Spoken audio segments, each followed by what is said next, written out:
नमस्कार, शाम की बज रहे हैं 4। बुलेटिन की शुरुआत बड़ी खबरों के साथ करेंगे। आपके साथ मैं हूं पूजा यादव। सबसे पहले बात सीएम योगी आदित्यनाथ के यूपी के पूर्वांचल दौरे पर होगी, जहां सीएम योगी ने जनता को विकास योजनाओं का तोहफा दिया है और योजनाओं के लाभार्थियों को प्रमाण पत्र भी बांटे हैं। इस खबर पर देंगे आपको विस्तार से जानकारी। दूसरी बड़ी खबर जिस पर रहेगी नजर, वो है यूपी में निकाय चुनाव को लेकर बीजेपी मोर्चा संभाल चुकी है। इसी कड़ी में बीजेपी की क्षेत्रवार बैठकों के बाद प्रदेश अध्यक्ष भूपेंद्र चौधरी ने कहा, बीजेपी में एक व्यक्ति एक पद का सिद्धांत है लागू। तीसरी बड़ी खबर जिस पर रहेगी नजर, वो है बीजेपी के 27 सांसद जिनके टिकट कटने लगभग तय माने जा रहे हैं। इनका रिपोर्ट कार्ड तैयार हो रहा है। यूपी के सांसदों का रिपोर्ट कार्ड तैयार करने के लिए 7 पॉइंट्स भी तय किए गए हैं, जिन पर देखा जा रहा है बीजेपी की गोपनीय टीम द्वारा कि वो इन 7 पॉइंट्स पर कहां पर खड़े होते हैं। इस खबर पर आपको देंगे विस्तार से जानकारी। चौथी बड़ी खबर जिस पर रहेगी नजर, वो लखनऊ विकास प्राधिकरण ने चारबाग में एसएसजे होटल को सीज कर दिया। एसएसजी होटल में 2018 में आग लगने से कई लोगों ने अपनी जान गंवाई थी। और भी छोटी बड़ी खबरें जिन पर रहेगी हमारी पूरी नजर। तो चलिए शुरुआत करते हैं बुलेटिन का बड़ी खबरों के साथ में। लखनऊ के चारबाग थाना इलाके में एलडीए की बड़ी कार्रवाई। चारबाग स्थित एसएसजे होटल को एलडीए ने सील कर दिया। कमर्शियल बिल्डिंग को एलडीए ने सील कर दिया। रेजिडेंशियल नक्शा पास करवाकर बनाया गया था होटल में 2018 में आग लगने से कई लोगों की मौत हो गई थी। होटल निर्माण में जिम्मेदार अफसरों पर भी कार्रवाई होगी। 2018 की वो भीषण आग भी आपको याद होगी। रेजिडेंशियल नक्शा पास कराकर होटल बनाया गया था। अब एक्शन में है एलडीए, क्योंकि आपने देखा लिवान होटल में आगजनी के बाद में वहां पर भी पूरा जहां तमाम जो पैरामीटर्स जिनको फॉलो नहीं किया गया था उस पर भी नजर बनाई जा रही है और वहां पर भी बुलडोजर चलाने की तैयारी कर ली। इस बीच लखनऊ विकास प्राधिकरण ने 2018 के उस प्रकरण की फाइल को भी खोल दिया है। चारबाग स्थित एसएसजे होटल को एलडीए ने सील कर दिया है। अब ये वही होटल है जिसमें आग लगी थी और उसके कारण दो होटल्स हैं वहां पर आग पहुंच गई थी और लोगों की जान तक गई थी। आधा दर्जन लोगों की जान चली गई थी। रेजिडेंशियल नक्शा पास करवाकर ये होटल बनाया गया था। बड़ी हैरत की बात है कि अब तक ये होटल यूं ही चल रहे थे। 2018 में इसमें आग लगी, कई लोगों की मौत भी हो गई थी, लेकिन अब प्रशासन जाग रहा है। लेकिन चलिए, गनीमत है कि अब तो जागा। होटल निर्माण में जिम्मेदार अफसरों पर भी कार्रवाई होगी। चारबाग थाना इलाके में एलडीए की बड़ी कार्रवाई है। एक्शन में है लखनऊ विकास प्राधिकरण। अब देखिए, हम भी लगातार हमने कई अस्पतालों का औचक निरीक्षण भी किया और वहां पर भी जाकर हमने रियलिटी चेक किया तो देखा कि कई अस्पतालों के पास एनओसी नहीं थी। 54 ऐसे अस्पताल थे जिनको नोटिस अब फायर विभाग ने भेजा है, क्योंकि उनके पास में फायर एनओसी नहीं थी। इसके अलावा भी कई जो पैरामीटर्स तय किए गए हैं उन मानकों पर वो खरा नहीं उतर रहे थे। दूसरी बड़ी बात यह है कि अब एक्शन में है एलडीए, यानी लखनऊ विकास प्राधिकरण। एलडीए की ओर से ये 2018 में जो एसएसजी होटल जिसमें आग लगी थी, जिस कारण से लोगों की जान चली गई थी, आधा दर्जन से ज्यादा लोगों की जान चली गई थी, उस होटल को भी सील किया गया है। बड़ी बात यह कि रेजिडेंशियल लाइसेंस पर इसको बनाया गया था। अश्विनी मेरे साथ जुड़ रहे हैं, मेरे सहयोगी। अश्विनी का सीधे रुख करेंगे। अश्विनी, बड़ी बात है कि कमर्शियल बिल्डिंग, इसका इस्तेमाल कमर्शियल में, लेकिन लाइसेंस रेजिडेंस का इतना बड़ा झोल चल रहा है। गनीमत है कि अब जाकर एलडीए की नींद टूटी है। बिल्कुल, उत्तर प्रदेश की राजधानी लखनऊ में इस तरह का तमाम जो है बिल्डिंग बनकर तैयार हुए हैं, जो आवासीय होती हैं, नक्शा आवासीय पास होता है, लेकिन वो व्यावसायिक रूप से उनका बनाया था, इस्तेमाल किया था। हम इस समय आज जो एसएसजे होटल है, जिसको आज एलडीए ने सील किया, ठीक उसके बाहर मौजूद है। 19 जून 2018 को ये होटल था सामने और इसके पड़ोस में जो जगह खाली पड़ी है, यहाँ पर एक होटल था विराट होटल में आग लगती है, जिसका आग इतनी भयानक हो जाती है कि एसएसजे होटल तक पहुंच जाती है। उसके बाद लमसम 8 लोगों की मौत हो जाती है। इसमें एक बच्चा शामिल था और 7 अन्य लोग थे। उसके बाद कार्रवाई का दौर शुरू होता है। कार्रवाई के दौरान जो है तमाम लोगों को जिम्मेदार माना जाता है कि उनकी अधिकारी थे, उनकी गलती की वजह से होटल बनकर तैयार हुआ था, लेकिन कोई बड़ी कार्रवाई नहीं होती है। जब जांच होती है, जांच में एलडीए वीसी होते हैं, तत्कालीन एडीजी होते हैं, दोनों लोग जांच करते हैं। जांच के बाद रिपोर्ट में लमसम 2.5 दर्जन जो एक्सीएन जेई लोगों को जो है दोषी पाया जाता है और दोषी के बाद उनकी चार्जशीट दाखिल होती है। चार्जशीट दाखिल होने के बाद कहीं ना कहीं सारा मामला ठप हो जाता है, ठप पड़ जाता है और जो दोषी लोग थे उसमें से लमसम 8 से 10 लोग रिटायर हो चुके हैं। बाकायदा उनको प्राधिकरण की ओर से जो सुविधाएं मिलनी चाहिए तो सारी मिल रही। फिर मामला दोबारा से गर्म हुआ। अभी हाल ही में लेवाना होटल है, वहां पर आग लगी थी और 4 लोगों की मौत। उसके बाद कहीं ना कहीं जब शासन और सरकार ने अपनी नाराजगी जाहिर की, उसके बाद जो एलडीए विभाग है उसने कार्रवाई का दौर शुरू किया और आज जो है इस होटल को जो एसएसजे होटल है उसको सील किया। बाकायदा सीलिंग का अपना बोर्ड लगाया है और बाकायदा बताया कि होटल अवैध रूप से बना था। अब सबसे बड़ा सवाल है कि होटल जब बन रहा था तब अधिकारी कर क्या रहे थे, कर्मचारी कर क्या रहे थे, आखिर वो लोग थे कहां? निश्चित तौर पर, और ये एक होटल नहीं, लखनऊ में इस तरह की तमाम संपत्तियां हैं, तमाम बिल्डिंग्स हैं जो बन के तैयार हो जाती हैं। जब उन पर शिकायत होती है तो उनका संज्ञान नहीं लिया जाता। और सबसे बड़ा सवाल, एक बढ़िया खेल चलता है कि जो एलडी विभाग अधिकारी होते हैं वो नोटिस का खेल खेलते हैं। नोटिस कटती है, नोटिस वहां तक पहुंचती नहीं, नोटिस अपने पास रख ली जाती है, बाकायदा दबाव बनाया जाता है और धन उगाही का काम चलता है। निश्चित तौर पर इसमें तमाम जो आला अधिकारी हैं एलडीए विभाग के, वो मतलब बड़ी बात यह है अश्विनी, बड़ी बात यह है कि एनडीए के अंदर ही उगाही के नाम पर लोगों की जिंदगी के साथ खिलवाड़ हो रहा है।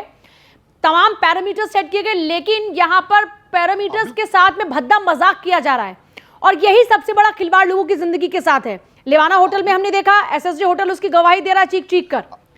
एक और चीज में जो आपसे जानना चाह रही हूं, ये कुछ सेलेक्टेड होटल्स को टारगेट किया जा रहा है या फिर इस फहरिस्त में कई और भी नाम है? क्योंकि जैसा आपने जिक्र किया कि राजधानी लखनऊ में ये कोई एक ऐसा हॉस्पिटल या होटल नहीं है, बल्कि यहां पर ऐसी लंबी फहरिस्त है। लमसम लेवाना होटल कांड के बाद लमसम 300 होटल्स हैं जिनको चिन्हित किया गया, जिसमें 70 होटल हैं जिनको गिराने के लिए कहा गया। लेकिन इन पर कार्रवाई क्या होती ये तो देखने होगा, क्योंकि 2018 में जब आग इस होटल में लगी थी उसके बाद भी कहा गया था तमाम जो अवैध होटल चल रहे हैं लखनऊ के अंदर उन पर कार्रवाई की जाएगी, उनका ध्वस्तीकरण किया जाएगा, साथ ही साथ जो अधिकारी संलिप्त होंगे इसमें उन पर भी कार्रवाई होगी। लेकिन सारी चीजें 1-2 महीने बाद ठंडे बस्ते में चली गई थी और फिर एक तरीके से जो जाल होता है होटल्स का अवैध तरीके से, वो बनकर तैयार हो गया था। निश्चित तौर पर एक बार फिर इसी तरह का कांड हुआ, जिसके बाद कहीं ना कहीं जो सरकार है, शासन है, वो जागा है और तत्काल कार्रवाई का निर्देश दिया। लेकिन निर्देश ये सोचिए जो एलडी विभाग होटल के ध्वस्तीकरण की कार्रवाई के साथ साथ उन अधिकारियों के ऊपर भी गाज गिरना बड़ा जरूरी है जिनके अपने निजी स्वार्थ के कारण ये पूरी धांधलेबाजी चलती रही और चल रही है, और हो सकता है संभावित है आगे भी चलती रहे। बिल्कुल, सबसे बड़ा सवाल तो यही खड़ा होता है कि जिस दौरान इस तरह के अवैध बिल्डिंग्स बनती हैं उस दौरान जो एलडी के कर्मचारी हैं वो कर क्या रहे थे, क्योंकि 1-2 अधिकारी ने, सैकड़ों की संख्या में अधिकारी लगे होते हैं जो सिर्फ इनका काम ये होता है कि अवैध बिल्डिंग कहीं पर निर्माण हो रही है तो वहां पर उनको रोकना, उनकी जांच करना बाकायदा। लेकिन अगर सच्चाई बताएं तो ये काम चलता है कि एलडी के अधिकारी बाकायदा जाते हैं वहां पर, अपने लोग इंस्ट्रक्टर रखे हैं, वो जाते हैं, बाकी बाकायदा उनको नोटिस देते हैं और नोटिस के बाद कहीं ना कहीं धन उगाही होती है उनसे, मोटा पैसा लिया जाता है, उसके बाद बाकायदा काम चलता रहता है। एक हकीकत यह है कि अगर एक आम आदमी अपने घर पर एक ईंट भी अलग से रखता है तो वहां पर भी दस्तक देने पहुंच जाते हैं अधिकारी। लेकिन यहाँ बड़ी बड़ी इमारतें बन के तैयार हो जाती हैं, सालों साल चलती रहती हैं, लेकिन इनकी नींद नहीं तब तक टूटती है। बिल्कुल, अगर समय पर नींद टूट जाए तो शायद इस तरह के हादसे जो लखनऊ या कहीं पर भी हो रहे ना हो। अब इस समय लिस्ट तैयार की जा रही है, लिस्ट में कई नाम दिए जा रहे हैं और एलडीए की लापरवाही इस तरह देखिए, जब शासन ने पूछा कि आखिर कौन कौन से अधिकारी जो लेवाना होटल कांड में दोषी हैं, तो बाकायदा सिर्फ जांच के नाम पर सिर्फ कुछ जो इंजीनियर्स थे उनके नाम दे दिया गया। उसके बाद शासन ने फिर नाराजगी जाहिर की और कहा कि क्या सिर्फ जो इंजीनियर्स थे वही दोषी थे, बाकी अधिकारी होते हैं वो नहीं दोषी थे, चाहे तत्कालीन वीसी रहे हों, चाहे सचिव रहे हों या तमाम अन्य अधिकारी दोषी नहीं होंगे। अब उसके बाद दोबारा से रिपोर्ट तैयार की जा रही है। सबसे बड़ा सवाल हमेशा ये उठता रहता है कि कर्मचारी जो होते हैं उन पर अगर समय से कार्रवाई हो तो शायद इस तरह के जो होटल्स है, इस तरह की जो बिल्डिंग्स अवैध रूप से बनती है, शायद वो पनपने ना पाए। लेकिन कहीं ना कहीं अधिकारी और कर्मचारी और जो बिल्डर्स हैं उनकी भी अभी तक जारी की गई क्या? क्योंकि आपने जिक्र किया कि 300 ऐसे माफ कीजिएगा होटल्स का नाम है, तो क्या अभी तक वो लिस्ट सामने आई है क्या? लिस्ट सामने नहीं आई है, हालांकि ये अनुमानित जो संख्या बताई गई है कि लमसम 300 होटल लखनऊ में हैं जिन पर कार्रवाई होनी है। आप नजर बनाए रखिएगा क्योंकि जिन नोटिस दी जाएगी और नोटिस के बाद होटल्स की बात हो रही है, ये कौन से वो 300 होटल्स हैं इस पर भी, ताकि हम एक पूरी रिपोर्ट जनता को दिखा पाए कि जो कहा जा रहा है वो वाकई हो भी रहा है कि नहीं। क्योंकि शासन आदेशों की ही अवहेलना कई दफा अधिकारी करते हैं और ये बहुत दफा हर मामले में देखा गया है। फिलहाल के लिए अश्विनी बहुत शुक्रिया आपका पूरी जानकारी देने के लिए। सीएम योगी के पूर्वांचल दौरे का दूसरा दिन है आज। जौनपुर को सीएम योगी आदित्यनाथ ने विकास योजनाओं का तोहफा दिया है। जौनपुर में मेडिकल कॉलेज का सीएम योगी ने निरीक्षण किया। योजनाओं के लाभार्थियों को सीएम योगी ने प्रमाण पत्र भी बांटे। योजनाओं की ग्राउंड रिपोर्ट जान रहे हैं सीएम योगी आदित्यनाथ। पीएम मोदी का जो सपना है वो साकार हो रहा है। सीएम योगी आदित्यनाथ इस दौरान में ये भी कहते हैं, और 2017 से पहले विकास के नाम पर छलावा हुआ करता था, आज यूपी में अपराधियों के लिए कोई जगह नहीं है। सीएम योगी ने कहा, उनका बयान यह है कि आज यूपी दंगा मुक्त प्रदेश है, विकास के लिए ईमानदारी से काम हो रहा है और कोरोना काल में किए गए कामों की हर तरफ तारीफ हो रही है। यूपी का मॉडल कई राज्य अपना रहे हैं। सीएम योगी ने कहा, देखिए जैसे आप जानते हैं कि ये जो बुलडोजर वाला पैटर्न रहा है सरकार का, इस पैटर्न को बहुत सरकारों ने एक्सेप्ट किया है। अब आप मध्य प्रदेश की बात करें या फिर आप नॉर्थ ईस्ट तक के राज्यों में चले जाए तो वहां पर भी बुलडोजर की गूंज सुनाई देती है। भ्रष्टाचार पिछली सरकारों का हिस्सा था। सीएम योगी ने इस दौरान में यह भी कहा, साथ ही साथ कहा कि पिछली सरकार अपने गुर्गों और ठेकेदारों को काम दिलवाया करती थी। आज यूपी में भ्रष्टाचारियों की संपत्ति कुर्क होती है। यूपी में दंगा करोगे तो संपत्ति जब्त हो जाएगी। आज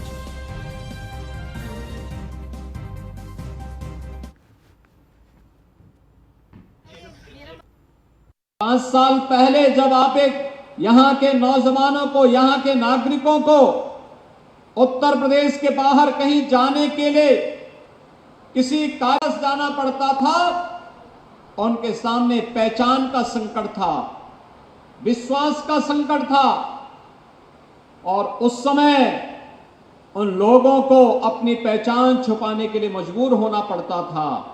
आज मैं दावे के साथ कह सकता हूं कि विगत 5 वर्ष के अंदर उत्तर प्रदेश में की सरकार ने आप सबके सहयोग से अपराध और अपराधियों पर जीरो टॉलरेंस की जिस नीति के तहत कार्य किया, आज देश के अंदर एक नया विश्वास पैदा हुआ है और उत्तर प्रदेश के मॉडल को लोगों ने हाथों हाथ लेकर के इस बात को स्वीकारा है कि उत्तर प्रदेश में अपराध और अपराधियों के लिए अब कोई जगह नहीं होगी। उत्तर प्रदेश आज दंगा मुक्त प्रदेश है। विकास आज की आवश्यकता है, लेकिन हम सबको इस बारे में ध्यान रखना होगा कि विकास की योजनाओं के लिए ईमानदारी के साथ वे योजनाएं जिस उद्देश्य से शासन ने दी है, उसकी धनराशि का उपयोग उस संबंधित कार्य पर हो, इस पर भी उतना ही ध्यान दिए जाने की आवश्यकता है। अन्यथा जिस प्रकार के रैकेट